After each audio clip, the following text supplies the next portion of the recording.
सुबह के 6 बज रहे हैं, अलार्म बजता है और इस देश का एक आम नौकरी पेशा वाला इंसान अपनी नींद से जागता है। वो उठता है और अपने दिन की शुरुआत करता है, लेकिन उसके बिस्तर से उठने से लेकर रात को वापस सोने तक, इस बीच में पूरे दिन तक उसका एक बहुत बड़ा और इनविजिबल पार्टनर है, वो उसके साथ चलता है। एक ऐसा पार्टनर जो आपकी मेहनत की कमाई का एक बहुत बड़ा हिस्सा खामोशी से अपने पास रख लेता है। और इस इनविजिबल पार्टनर का नाम है गवर्नमेंट और उसका टैक्स सिस्टम।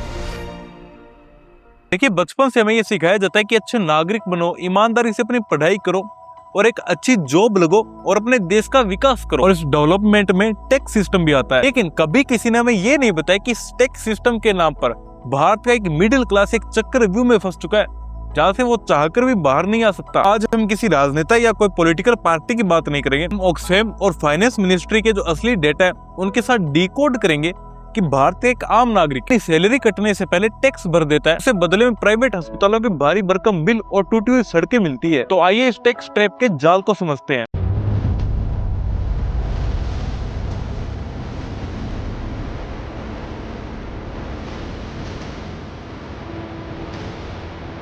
एक आम नागरिक जो ईमानदारी से कर चुकाता है, लेकिन जब स्वास्थ्य और सड़कों की बात आती है तो विकास कहां है?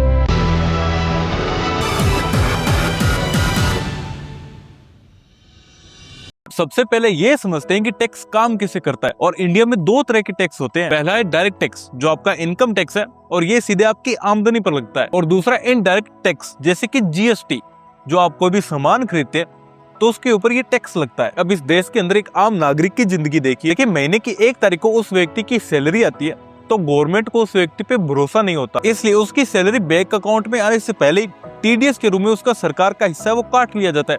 टीडीएस मतलब टैक्स डेडिकेटेड एट सोर्स, यानी कि आपके आते पैसा वो बाद में आएगा, सरकार अपना हिस्सा है वो पहले ले लेगी। अब यहाँ तक तो बात समझ में कि आपकी सैलरी है उससे आपने टैक्स दे दिया और ये एक जिम्मेदारी का काम है। अब जो इन हैंड सैलरी है, जो कट पीस कर बचा हुआ पैसा है, वो आपके खाते में आ जाएगा। अब वो तो आपका है, आप जैसे चाहे उसे खर्च करें, लेकिन यहीं पे भी तो टैक्स है और असली लूट यहीं से शुरू होती है। यानी कि जो पैसा टैक्स कटने के बाद आपके बैंक अकाउंट में है, उसको आप अगर बाजार में खर्च करने के लिए जाते हैं तो सिस्टम आपको फिर से पकड़ लेता है। सुबह उठकर आप जिस टूथब्रश या साबुन का इस्तेमाल करते हैं उस पर 18% जीएसटी है। और तो आप फिर नहा धोकर ऑफिस जाने के लिए आप अपने कोई बाइक या कार का इस्तेमाल करते हैं तो उसमें आप पेट्रोल या डीजल डलवाते हैं तो उस पर भी टैक्स है। इंडिया के अंदर जो पेट्रोल की बेस प्राइस है वो 50 से 55 रुपए है। बाकी के जो पैसे हैं वो तो सरकार का टैक्स है, जिसे एक्साइज ड्यूटी एंड वेट कहा जाता है। यहाँ तक कि आप अपनी फैमिली के लिए जो इंश्योरेंस लेते हैं, हेल्थ इंश्योरेंस या लाइफ इंश्योरेंस, उस पर भी सरकार वो 18% जीएसटी लगाती है। आप इंटरनेट का इस्तेमाल करते हैं, टेलीकॉम सर्विसेज, आप कपड़े खरीदते हैं, आप रेस्टोरेंट के अंदर खाना खाते हैं, सब चीजों के ऊपर टैक्स लगता है। और इसे इकोनॉमी की भाषा में डबल टैक्सेशन कहा जाता है। यानी कि सबसे पहले आपने अपनी इनकम पर टैक्स दिया, फिर जो बचा हुआ पैसा उसको अगर आप कहीं पे यूज करोगे तो उस पे भी आपको टैक्स देना होगा। अब भारत के कई नेता है वो स्टेज पर खड़े होकर कहते हैं कि भारत के 2 से 3% पीपल है वो ही इनकम टैक्स देते हैं, बाकी सभी टैक्स फ्री है। यकीन मानिए ये बहुत बड़ा झूठ है। अब ये चीज तो सच है कि जो इनकम टैक्स है वो भारत के अंदर कम लोग देते हैं, लेकिन जो जीएसटी है वो तो सभी लोग देते हैं। चाहे एक अरबपति है वो एक साबुन खरीदता है तो उस पे भी वो 18% जीएसटी देगा। और एक दिहाड़ी मजदूरी वाला जो झोंपड़े के अंदर रहता है वो भी जब वो साबुन खरीदता है तो उस पे 18% टैक्स देता है। यानी कि सामान कोई भी खरीदे 18% जीएसटी दोनों को देना होता है। और इस सिस्टम की जो सच्चाई है वो आपको झकझोर के रख देगी। जनवरी 2023 के अंदर दामोस में हुई एक वर्ल्ड इकोनॉमिकल मीटिंग के अंदर ऑक्सफैम इंटरनेशनल ने भारत में असमानता पर एक रिपोर्ट दी और इस रिपोर्ट का टाइटल क्या था? Survival of the richest. इस रिपोर्ट का फैक्ट है वो ध्यान से सुनना, आपको चीजें अच्छे से समझ में आएगी। ये जो ऑक्सफैम की जो ऑफिशियल रिपोर्ट है उसके अकॉर्डिंग कि भारत के जीएसटी का जो जितने भी लोग जीएसटी देते हैं उसका 64% हिस्सा है वो भारत की निचली आबादी जो 50% लोग हैं वो देते हैं। यानी कि जीएसटी का 64% हिस्सा है वो लोअर और मिडिल क्लास आदमी देता है। और जो भारत के टॉप 10% सबसे अमीर लोग हैं वो जीएसटी का सिर्फ 3 से 4% देते हैं। यानी कि इस देश का जो टैक्स सिस्टम है वो किसकी जेब से चल रहा है?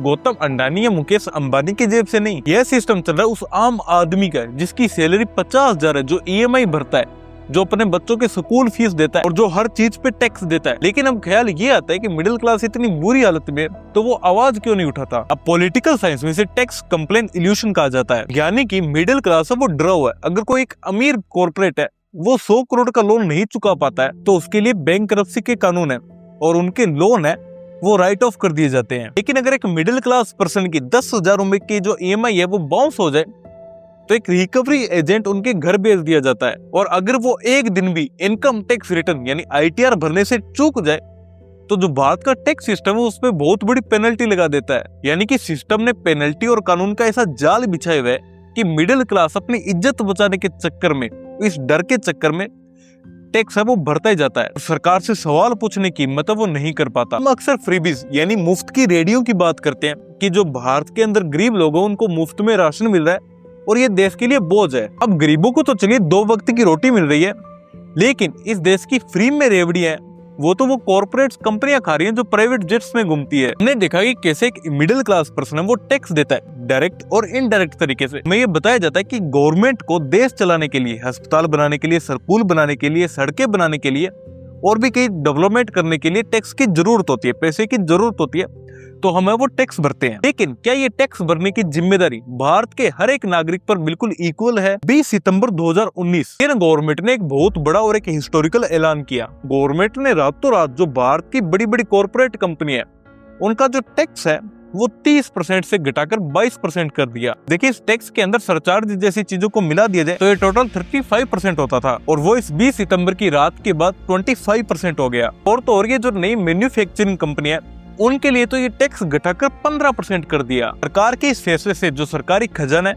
उस पे कितना नुकसान हुआ इस चीज की थोड़ी बात करते हैं। फाइनेंस मिनिस्ट्री की अपनी जो ऑफिशियल रिपोर्ट्स है उनके अकॉर्डिंग कि भारत को लगभग 1.5 लाख करोड़ रुपए का घाटा हुआ। यानी गवर्नमेंट के इस फैसले के बाद लगभग 1.5 लाख करोड़ का टैक्स रेवेन्यू वो कम हुआ। लेकिन एक तरफ तो ये चीजें कम हुई, टैक्स है वो कम हुआ कॉर्पोरेट कंपनियों पर, लेकिन वहीं दूसरी तरफ मिडिल क्लास के पेट्रोल पर टैक्स बढ़ाकर पैसे वो लुटे जा रहे थे। अब सवाल यह आता है कि ये भारी भरकम छूट क्यों दी गई? इस काम के पीछे, ये टैक्स छोड़ने के पीछे असल में लॉजिक क्या था? अब इकोनॉमी में इसे कहते हैं ट्रिकल डाउन थ्योरी, यानी कि सरकार ने दलील दी कि अगर हम कंपनियों पे टैक्स कम लेंगे तो उनके पास पैसा है वो ज्यादा बचेगा और उनके पास पैसा ज्यादा बचेगा तो उसे वो नई फैक्ट्री लगाएंगे और उस नई फैक्ट्री को चलाने के लिए मजदूरों की जरूरत होगी तो नई जॉब है वो भी मिलेगी। जब नई जॉब मिलेगी, आम आदमी को नई नौकरियां मिलेंगी तो उनके पास है वो सैलरी आएगी, उनके पास पैसा आएगा। यानी कि हम जो छूट दे रहे हैं, अमीरों को जो फायदा दे रहे हैं वो धीरे धीरे करके आम आदमी तक पहुंचता है। सुनने में ये थ्योरी कोई रामराज्य से कम नहीं लगती, लेकिन RBI और जो इकोनॉमिस्ट है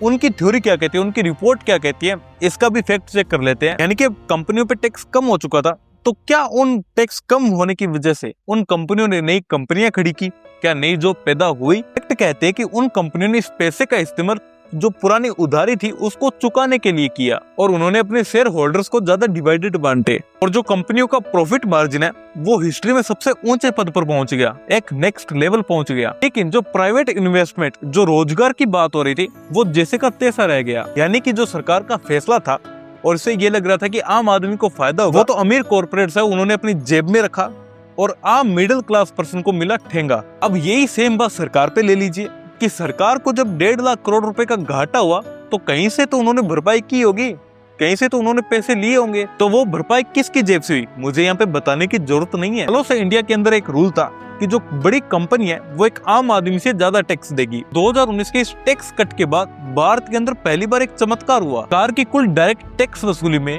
जो कॉर्पोरेट कंपनी है उनका हिस्सा तो कम हो गया और मिडिल क्लास का हिस्सा वो उससे कहीं ज्यादा हो गया। कॉर्पोरेट कंपनियों को टैक्स के अंदर छूट मिली, वही मिडिल क्लास का जो टैक्स स्लैब है वो सालों तक नहीं बदला। इसी बीच महंगाई है वो भी बढ़ी, लेकिन जो टैक्स है वो कम नहीं हुआ। यानी कि आसान भाषा में मुकेश अंबानी और जो गौतम अडानी है उनके लिए तो 1.5 लाख रुपए छोड़े गए और उसकी भरपाई करने के लिए मिडिल क्लास की जेब में हाथ डाला गया। टैक्स की बात तो फिर भी मान लीजिए सिस्टम का एक हिस्सा है, लेकिन जो मुफ्त की रेवड़ियां जो कॉर्पोरेट को मिल रही है उसका सबसे बड़ा नाम है हेयर कट। आसान भाषा में समझाता हूँ कि मान लीजिए एक मिडिल क्लास व्यक्ति है वो 50 लाख का लोन लेता है या 5 लाख का लोन लेता है और किसी वजह से उसकी नौकरी चली जाए और वो 3 महीने तक EMI ना दे तो क्या होता है? बैंक उसके घर पे एक रिकवरी एजेंट भेज देती है, उसके घर को नीलाम कर दिया जाता है और उसकी इज्जत है वो सड़कों पे बिकती है। लेकिन जब कोई बड़ी कॉर्पोरेट कंपनी 5,000 करोड़ का जो लोन है उसको चुकाने से इनकार कर देती है या लेट हो जाती है तो हमारा सिस्टम उसके साथ क्या करता है? सिस्टम उसे NCLT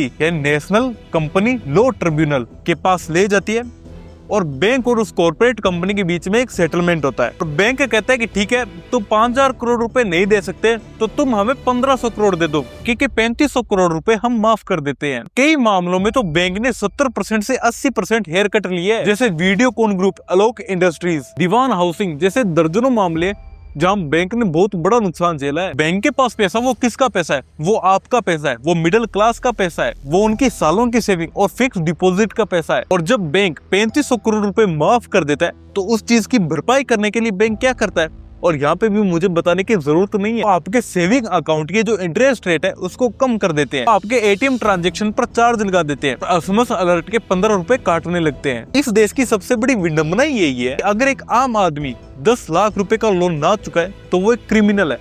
वहीं पे एक बड़ी कॉर्पोरेट कंपनी 10,000 करोड़ रुपए का भी लोन ना चुकाए तो वो एक बीमार कंपनी है जिसे सरकार के बेल आउट की जरूरत है। मैंने अब तक इन सारी चीजों को देख लिया, टैक्स को देख लिया, डायरेक्ट और इनडायरेक्ट, जीएसटी को भी देख लिया। अमीरों का जो टैक्स है वो कम कर दिया जाता है, कॉर्पोरेट कंपनियों का टैक्स है वो माफ कर दिया जाता है और उसकी वसूली कैसे की जाती है। लेकिन फिर भी दुनिया के अंदर ऐसे देश है जैसे नॉर्वे और स्वीडन, वहां के लोग वो बाहर से भी ज्यादा 40 से 60% टैक्स देते हैं, लेकिन वो फिर भी खुश है। क्यों?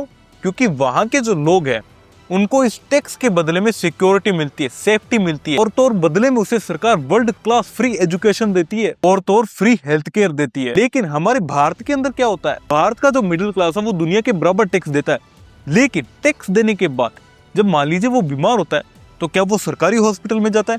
नहीं, वो पैसे खर्च करके प्राइवेट हॉस्पिटल में जाता है, और वहां के इतने बड़े बड़े बिल्स। जब उसके बच्चों को पढ़ना होता है तो क्या वो उसको गवर्नमेंट स्कूल भेजता है?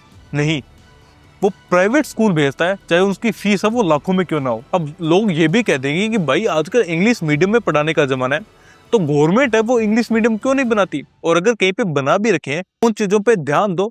और ऐसा नहीं होता है, इसी वजह से जो मिडिल क्लास लोग हैं जो इतना टैक्स देते हैं फिर भी वो गवर्नमेंट की किसी भी चीज का फायदा नहीं उठा सकते, क्योंकि गवर्नमेंट उन्हें कुछ रिटर्न देती नहीं है। देखिए, आपको एक और चीज बताता हूँ कि सैकड़ों साल पहले जब लोग जंगलों या पहाड़ों में रहते थे तो वहां पे कोई गवर्नमेंट या कंट्री नहीं होती थी। इंसानों ने मिलकर एक सिस्टम बनाया। उन्होंने कहा कि हम अपनी कमाई का एक छोटा सा हिस्सा एक इंस्टीट्यूट को देंगे, या फिर कह सकते हैं एक दल को देंगे, एक समुदाय को देंगे जो हमारी सिक्योरिटी करेगा। क्योंकि उस टाइप पे कोई कबीले होते थे तो एक दूसरे पे आक्रमण काफी होते थे, तो उनपे जो बच्चों की, जो महिलाओं की सिक्योरिटी है उसकी जिम्मेदारी एक दल को दी जाती थी। और वो दल काम तो करता नहीं था, वो ऑलरेडी सिर्फ सिक्योरिटी में लगा होता था, कहीं से तो वो अपना पेट पालेगा। और इसी वजह से जो दल के बाकी लोग होते थे वो अपनी इनकम का थोड़ा थोड़ा पैसा उस दल को दे दिया करते थे। फिर इस चीज के अंदर सिक्योरिटी के अलावा हेल्थ केयर और एजुकेशन है वो भी टाइम के साथ साथ ऐड होती गई। उस दल का जो मेन लीडर है, जो ये सारी चीजों को संभालता था, वो लोगों की बहुत अच्छे से बात सुनता था, क्योंकि लोग उसे पैसा देते थे, और अगर वो बात नहीं माने और कोई भी लापरवाही करे तो उस दल को बदल दिया जाता था। और आज ये दल है वो गवर्नमेंट हो चुकी है। समझौते को पॉलिटिकल साइंस में कहा जाता है द सोशल कॉन्ट्रैक्ट। यही रीजन है कि दुनिया के हर सभ्य देश के अंदर लोग हैं वो टैक्स देते हैं। और जब एक यूरोपियन जैसे नॉर्वे या स्वीडन के जो लोग हैं वो अपनी इनकम का 40% टैक्स देते हैं तो उन्हें दुख नहीं होता, क्योंकि उन्हें पता है कि अगर वो बीमार पड़ गए तो उनका इलाज है वो 100% फ्री होगा। उनके बच्चों की जो स्कूल से लेके यूनिवर्सिटी तक की पढ़ाई है वो भी फ्री होगी। लेकिन भारत का मिडिल क्लास 30% टैक्स, 18% जीएसटी देता है, फिर भी उसको बदले में क्या मिलता है? इंडिया के अंदर मिडिल क्लास को भी अपनी जरूरतों के लिए अपनी जेब से पैसे खर्च करने पड़ते हैं। चलिए इस चीज को थोड़ा डेटा से समझते हैं, ताकि आपको स्टेप बाय स्टेप एक एक चीज अच्छे से समझ में आए। कि जब आप इनकम टैक्स देते हैं, आपकी टैक्स की रसीद पर एक लाइन लिखी हुई होती है, हेल्थ एंड एजुकेशन कैश 4%, यानी कि सरकार आपके टैक्स के ऊपर एक एक्स्ट्रा टैक्स लेती है ताकि देश के अंदर अच्छे अस्पताल बनाए जाएं। जरा दिल पर हाथ रखकर बताइए कि मान लीजिए आपके घर के अंदर किसी को कुछ हो गया, भगवान ना करे हो, लेकिन मान लीजिए अगर हो गया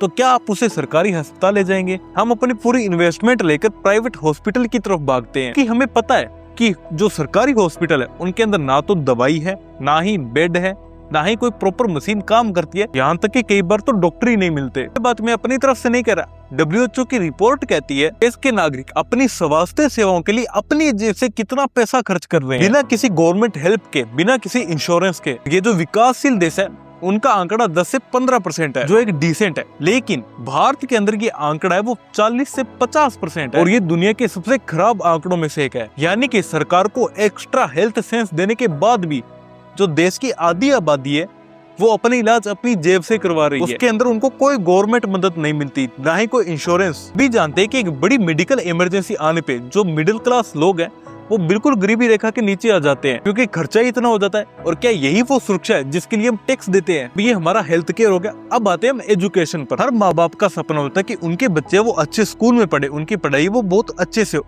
और गवर्नमेंट है वो भी आपके इनकम टैक्स में जो एजुकेशन सेंस है उसका एक्स्ट्रा चार्ज करती है। लेकिन क्या आप अपने बच्चों को सरकारी स्कूल में भेजते हैं या फिर पैसे देकर प्राइवेट इंग्लिश मीडियम स्कूल में? सरकारी स्कूलों की हालत कितनी खराब है ये मुझे बताने की जरूरत नहीं है, और यही वजह है कि भारत के अंदर जो रिक्शा चलाते हैं वो भी अपने बच्चों को प्राइवेट स्कूल में भेजते हैं। और प्राइवेट स्कूलों की जो मनमानी है वो किसी से छुपी हुई नहीं है। हजारों की ट्यूशन फीस, बिल्डिंग चार्जेस और हर साल नई किताबों के रुपए। गवर्नमेंट क्या करी? गवर्नमेंट इन प्राइवेट स्कूल पे कोई लगाम नहीं लगा रही, बल्कि वो तो बच्चों की किताबों पे भी टैक्स लगा रही। भारत के अंदर हमारे संविधान में लिखा है कि पढ़ाई को बिजनेस नहीं बनाया जा सकता, लेकिन फिर भी कितने सारे प्राइवेट स्कूल है जिनकी साल की फीस होती है 4-4 लाख रुपए। पेंसिल, जूते, किताब, बैग, इन सभी पे 12 से 18% जीएसटी लगा हुआ है। आप इनकम टैक्स के अंदर एजुकेशन सेस दे रहे हैं, आप प्राइवेट स्कूलों को लाखों की फीस दे रहे हैं, और एक बच्चे के स्कूल के लिए भी आप जीएसटी दे रहे हैं। ये टैक्स ट्रैप नहीं तो और क्या है? अब चलिए उस चीज की बात करते हैं जो आपको रोज सड़कों पर दिखाई देती है, इंफ्रास्ट्रक्चर। अब मान लीजिए एक मिडिल क्लास इंसान सालों की बचत करके 10 लाख रुपए की कार लेता है। अब मान क्यों लीजिए ऐसा लोग करते भी है। 10 लाख की कार पर वो लगभग 28% जीएसटी भारी सेस देता है, यानी कार की असली कीमत है वो थोड़ी कम है, बाकी टैक्स है। फिर वो स्टेट गवर्नमेंट है उसको रोड टैक्स के नाम पर 1 लाख रुपए देता है। क्यों? क्योंकि उसे अच्छी सड़कें मिले। लेकिन जब वो अपनी कार को लेके सड़कों पर निकलता है तो सड़क पर हर 50 किलोमीटर के दायरे में एक टोल टैक्स मिल जाता है, और सरकार कहती है कि अगर अच्छी सड़क पर चलना है तो टोल टैक्स दो। हम सैटेलाइट स्पेस का यूज करके सड़कें बनाते हैं तो टोल टैक्स तो देना पड़ेगा। लेकिन जरा सोचिए, अगर मुझे सड़कों पे वाहन चलाने के लिए टोल टैक्स देना होगा तो मैं वो 1 लाख रुपए का रोड टैक्स भला क्यों दूं? और क्या वो रोड टैक्स उन गड्ढों के लिए था जिन गड्ढों के अंदर हर साल ना जाने कितने लोगों का एक्सीडेंट होता है और हजारों लोग वो मर जाते हैं? आम आदमी कार पर टैक्स देता है, पेट्रोल पर 50% टैक्स देता है, रोड टैक्स देता है, टोल टैक्स देता है, लेकिन फिर भी उसे क्या मिलती है? टूटी हुई सड़कें और भारी ट्रैफिक जाम। जब कोई सिस्टम आपको लगातार निचोड़ता है और बदले में आपको कुछ नहीं देता तो हमारा उस सिस्टम से भरोसा उठ जाता है। लंदन की मशहूर फर्म हेले एंड पार्टनर्स की जो माइग्रेशन रिपोर्ट है 2023 की, वो ये क्लेम करती है कि हर साल बाहर से हजारों लोग हैं, यानी हजारों करोड़पति है, वो दूसरे देशों में शिफ्ट हो रहे हैं। अपना बिजनेस, अपना जो एम्पायर है वो दूसरे देश से ऑपरेट कर रहे हैं। वो लोग भला देश क्यों छोड़ रहे हैं? क्योंकि उनको पता है कि टैक्स तो हर जगह देना है, हर देश के अंदर देना है, लेकिन बदले में सरकार हमें क्या देती है वो मायने रखता है। और दुबई, यूएसए और जितने भी मैंने आपको और देश बताए उनके अंदर क्या होता है कि टैक्स तो हमने दे दिया, बदले में आपको कुछ अच्छी चीजें मिलती है, सिक्योरिटी, एजुकेशन, हेल्थ के बारे में। यहाँ तक कि दुबई जैसे देशों के अंदर आपको गोल्डन वीजा भी मिलता है, क्लीन एयर मिलती है, क्वालिटी ऑफ लाइफ मिलती है। तो आपके पास पैसे हैं तो आप क्यों नहीं जाएंगे? लेकिन वो तो करोड़पति है, तो महीने के जो 50,000 से 1 लाख रुपए कमाते हैं वो भला कहाँ जाए? अपने देश को नहीं छोड़ सकते। तो हालांकि टैक्स देना एक जिम्मेदारी का काम है, लेकिन टैक्स के बदले कम से कम एजुकेशन और हेल्थ और ये जो इंफ्रास्ट्रक्चर है, ये 3 चीजें हमें अच्छी मिलनी चाहिए। तो अगर आपको हमारी ये वीडियो अच्छी लगी हो तो प्लीज वीडियो को लाइक और चैनल को सब्सक्राइब जरूर करना। आपका इस चीज को लेके क्या ओपिनियन है कमेंट करके जरूर बताएं। Don't forget to subscribe. मिलते हैं अगली वीडियो में। जय हिंद, जय भारत।